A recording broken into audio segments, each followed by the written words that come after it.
클릭 감사합니다. 삼테크TV 김삼표입니다. 만나서 반갑습니다. 이번 시간은 사람이 국가이고 역사다. 사상 첫 인구 자연 감소, 인구 감소의 심각한 문제점과 대비책, 그리고 순근액에 대해서까지 함께 알아보도록 하겠습니다. 왜 인구가 줄면 위험하다고만 생각하는 걸까? 자, 위험하지 않을 수 있는 그런 시각도 있다는 것입니다. 당신의 삶이 곧 시대의 역사이고, 한 사람이 죽으면 도ser 하나가 불타한 셈이고, 역사가 사라진다라는 말은 익히 들어보셨을 것입니다. 자, 인구 문제는 정치, 경제는 물론 국가의 전망과 직접 관련되어 있습니다. 우리의 삶의 핵심 근간이 된다라는 것이죠. 하지만 인구 절벽이 이미 한국에서는 현실화되어 있고, 인구 감소 시대가 본격화되면서 국민연금이라든지 의료보험 등 사회보장 시스템, 그리고 부동산 붕괴와 지방정부 붕괴는 물론 국가의 지속 가능한 위기, 또 모든 부분에서 장래가 불투명해지고 농산촌부터 중소도시, 지역 소멸이 가속화되고 현실화될 수 있다라는 것입니다. 사상 첫 인구 자연 감소, 출산율은 세계 최저. 자, 출산율이 세계 최저라는 것은 익히 잘 알고 있는 내용이지만, 자, 첫 자연 감소가 이루어졌다라는 것입니다. 인구 절벽 현실로 작년 통계 50년 만에 최저 첫 데드 크로스, 인구 절벽 현실이 됐고 사상 첫 인구의 자연 감소가 이루어졌다라는 것입니다. 자, 30년 뒤 가장 늙은 나라가 될 것이다. 한국은 인구 감소보다 고령화, 인구 구조가 더 문제라는 것입니다. 구조적인 문제가 더 크다는 것이고, 2020년 한국 인구는 출생아보다 사망자 수가 많은 인구의 자연 감소의 첫 시기가 이루어졌다는 것입니다. 굉장히 의미가 있는 것입니다. 출산율 합계율은 자, 한 명이 아니라 0.84명, 이거 상상도 못할 일이죠. 1명 미만 국가는 한국이 유일하다는 사실입니다. 전 세계에서요.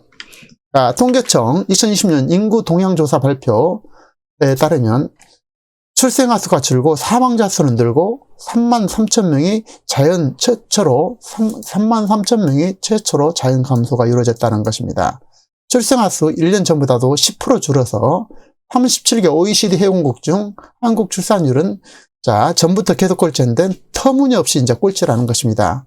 그래서 평균 출산 연령도 33.1세로 높아지고, 자, 여기 보면 이제 그래프로 나타나는데요. 사상 첫 자연인구 감소, 이거에 대해서 보면은, 자, 1970년도에는 74만 8천 명이었다라는 것입니다. 인구가. 자, 자연 증가주의가. 그런데 점점 줄어서 이제 마이너스 3만 2천, 2020년에 3만 2,700명으로 줄었고, 합계 출산율도 약 5명에서 지금은 자, 점점 줄어서 1명도 아니라 0.84명이라는 겁니다. 최소한 아마 2명 정도는 돼야만이 현상 유지가 되지 않겠습니까? 이 정도. 그런데 둘이서 1명도 못 나기 때문에 인구가 급격하게 감소할 수밖에 없고, 여러 가지 문제점이 노출되겠죠. 자, 인간은 죽게 된다면 그 개인의 기억이 사라질 뿐 아니라 그 사람의 기억과 이어져 있던 기억 네트워크의 해당 부분이 빠져나가게 됩니다. 한 사람의 소멸 전후로 해서 거대한 기억 네트워크의 모양은 같을 수가 없겠죠. 그리고 이는 세계 기억망에서 다시 메워지지 않는 구멍을 남기게 된다는 것입니다. 인구 감소의 대표적인 문제점은 청년 1명이 노인의 2명을 부양해야 된다는 사실입니다. 그래서 사실 미혼 가정도 있기 때문에 실제 부양해야 될 노인 인구는 더욱더 많아질 수 있다는 것입니다. 그래서 자, 젊은 층이 노인을 이렇게 부양해야 되는데 반대로 역삼각형이 된다는 것이죠. 그래서 청년 한 명이 노인 2명을 부양해야 되는 이런 엄청난 부담이 결과적으로 안겨지게 된다는 것입니다. 사회보장 기본 시스템은 젊은이가 후 세대가 노인을 부양하는, 이전 세대를 부양하는 그런 시스템으로 되어 있습니다. 당연히 젊은이의 부담이 가중할수가 될 수밖에 없죠. 인구 감소는 지방정부의 붕괴와 소멸을 가져오게 되고, 결국 사람이 국가라는 사실은 변함없는 진리가 될 것입니다.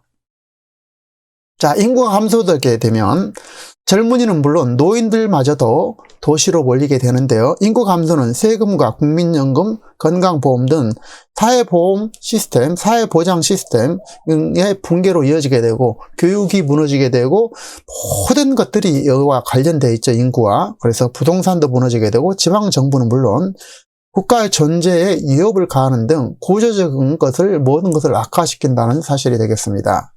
인구에 대한 시각과 출산 혁신 대안 사례를 보면요.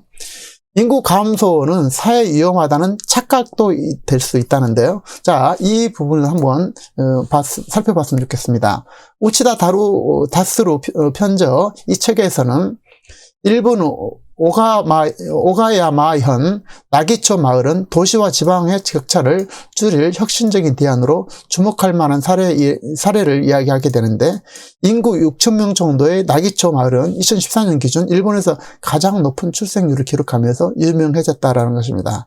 나기 차일드 홈이라는 육아 지원 시설을 중심으로 마을 전체가 육아를 응원하는 분위기가 형성되었고, 아이를 키우는 젊은 부부가 편리하게 살 수 있는 공영주택이 제공됐고, 또한 도시처럼 문화적 혜택을 충분히 누릴 수 있는 환경이 조성되어 있다는 것입니다.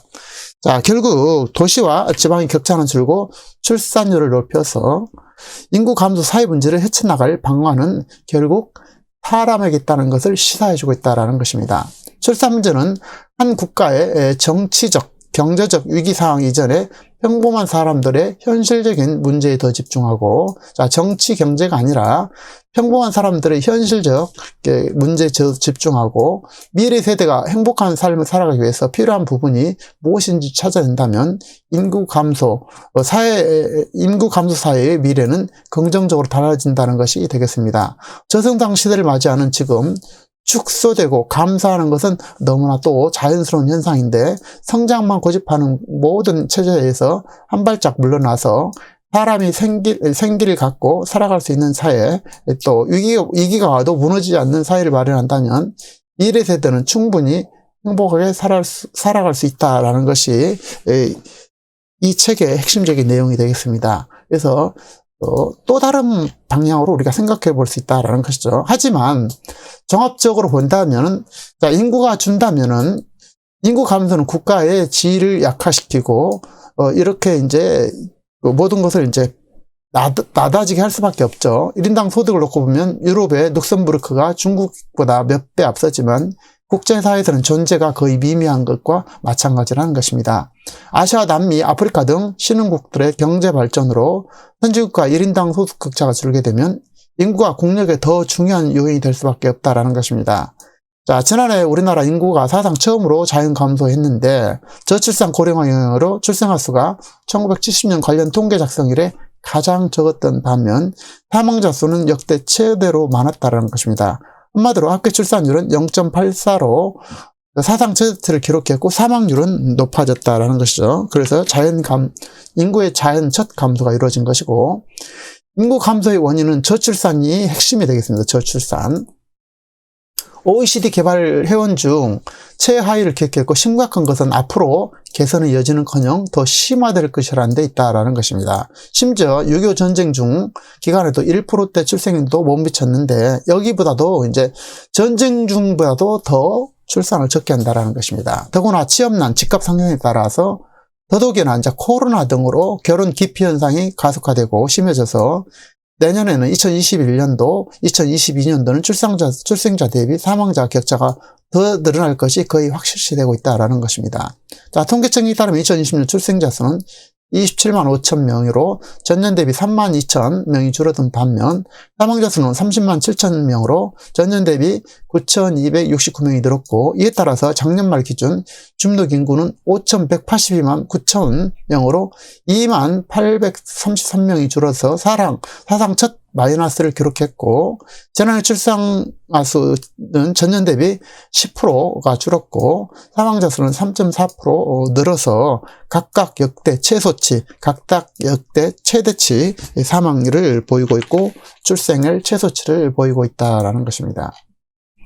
자, 합계 출산율은 2018년도 0.98명, 2019년도 0.96명에 이어서 지난해도 1명 미만인 0.84명을 기록했고, 가임 기간 동안 여성이 아이를 한 명도 낳지 않다는 의미인데, 경제협력개발기구 37개 회원국 중 합계 출산율이 10명 미만인 곳은 한국이 유일하다라는 것입니다. 7개 OECD 회원국의 2018년 기준 합계율과 비교해도 한국 합계 출산율 0.98명은 회원국 중 꼴찌를 나타내고 있고, 이스라엘 합계 출산율이 가장 높은 3.09명을 기록했고, 멕시코 2.13, 미국은 1.73, 영국은 1.68, 독일은 1.57, 일본은 1.42로 한국은 그야말로 일본보다도 거의 이제 반으로 줄어드는 그런 형국이 된다라는 것입니다.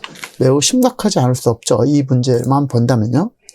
자, KDI 보고서에 따르면 전국 만 35세 미만 이하 미혼 남녀를 대상으로 향후 출산 의향이 있는가를 조사한 결과 미혼 여성의 부정적 응답이 자그마치 62.5%에 달했고, 미혼 남성도 52%를 넘어섰다는 것입니다. 매우 심각한 내용이 아닐 수 없죠. 청년들에게는 무자녀가 대세라고 합니다. 부정적으로 응답했던 이들은 약 절반이 결혼할 생각이 아예 없었기 때문이라고 하니, 결혼 의향을 접었다 보니까 출산은 아예 고려가 될 수가 없다라는 사실입니다. 다음으로 높은 응답은 미래가 불안정하기 때문이라는 것인데, 남성의 39.5%, 여성의 25.6%가 그렇게 대답했다라는 것입니다. 자신의 미래가 불안한데 자식까지 챙길 염두가 나지 않는다라는 것이죠.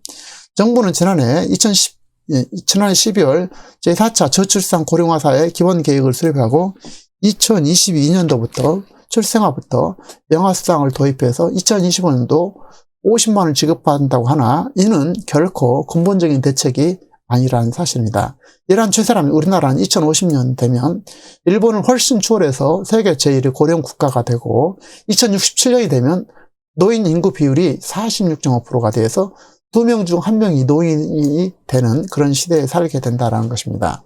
자, 인구 문제의 핵심은 절대적 인구 감소가 아니라 저출산으로 신규 유입 인구는 감소하는 상황에서 베이비 붐 세대가 본격적으로 노인 인구로 진입해서 인구 고령화가 급속도로 진행된다 했고, 또 다시 말해서 인구 구조의 변화가 심각한 문제의 핵심이라는 것입니다.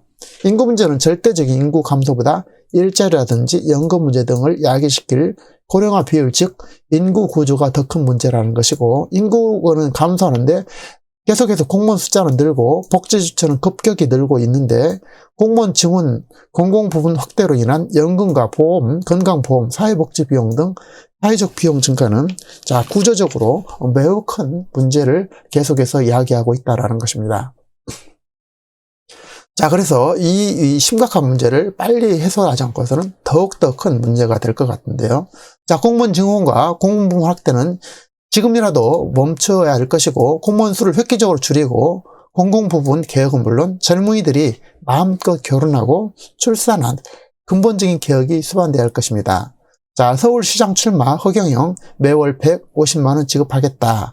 결혼부 신설하고 미혼자에게 매월 연애 수당 20만 원 지급, 출산하면 5천만 원 지급, 전업주부에는 100만 원 지급, 재원 마련 방법에 대해서는 설명 못해 이렇게 얘기하는데, 재원은 충분히 마련한다고 얘기를 하고 있습니다. 자, 그게 중요한 것이 아니라, 자, 출산 당사자에게 출산의 직접적인 혜택을 줘야 된다는 것이 핵심이 되겠습니다. 자, 예를 든다면 취업을 하게 하고 주택을 마련하게 하고 출산 시 직접 경비 지원은 물론 육아 부담을 획기적으로 도와서 마음껏 아이들을 키우고 낳고 키울 환경을 조성해야 할 것이고, 예를 든다면 시대를 앞서가서 다소 엉뚱해 보이긴 하지만 충분히 허경영 총재의 결혼 출산 수당은 매우 치사한 바가 크다고 저는 생각하고 있습니다. 하지만 종합적으로 보면은 인구 감소는 국가의 지위 약화로 이어질 수밖에 없고, 1인당 소득을 보면 유럽의 룩셈부르크가 중국의 몇 배가 앞서지만 국제사회에서는 존재가 미미한 것과 마찬가지라는 것이고, 다시 말해서 핵심은 사람과 인구는 국가의 전망의 문제라는 사실입니다. 인구와 사람이 곧 국가라는 사실을 우리는 한시라도 잊어서는 안 될 것입니다.